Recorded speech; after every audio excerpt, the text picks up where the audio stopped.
Hello my dear friends, welcome back with a new story. एक बार एक आदमी को अपने गार्डन में टहलते हुए किसी टहनी से लटकता हुआ एक तितली का कोकून दिखाई पड़ा। अब हर रोज वो आदमी उसे देखने लगा और एक दिन उसने नोटिस किया कि इस कोकून में एक छोटा सा छेद बन गया है। उस दिन वो वहीं बैठ गया और घंटों उसे देखता रहा। उसने देखा कि तितली उस खोल से बाहर निकलने की बहुत कोशिश कर रही है, पर बहुत देर तक प्रयास करने के बाद भी वो उस छेद से बाहर नहीं निकल पाई और फिर वो बिल्कुल शांत हो गई, मानो उसने हार मान ली हो। इसलिए उस आदमी ने निश्चय किया कि वो इस तितली की मदद करेगा।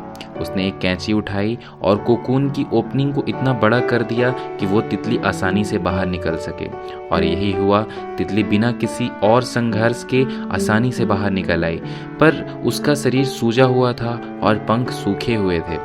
वो आदमी तितली को ये सोचकर देखता रहा कि वो किसी भी वक्त अपने पंख फैलाकर उड़ने लगेगी, पर ऐसा कुछ भी नहीं हुआ।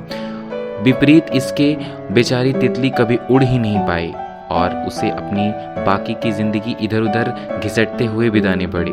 वो आदमी अपनी दया और जल्दबाजी में ये नहीं समझ पाया कि दरअसल कोकून से निकलने की प्रक्रिया को प्रकृति ने इतना कठिन इसलिए बनाया है ताकि ऐसा करने से तितली के शरीर में मौजूद तरल उसके पंखों में पहुंच सके और वो छेद से बाहर निकलते ही उड़ सके। वास्तव में कभी कभी हमारे जीवन में संघर्ष ही वो चीज़ होती है जिसकी हमें सचमुच आवश्यकता होती है। यदि हम बिना किसी स्ट्रगल के सब कुछ पाने लगे तो हम भी एक अपंग के समान हो जाएंगे। बिना परिश्रम और संघर्ष के हम कभी उतने मजबूत नहीं बन सकते जितना हमारी क्षमता है। इसलिए जीवन में आने वाली कठिन पलों को सकारात्मक दृष्टिकोण से देखिए। वो आपको कुछ ऐसा सिखा जाएंगे जो आपकी ज़िंदगी की उड़ान को पॉसिबल बना पाएंगे। Thank you so much for watching this video.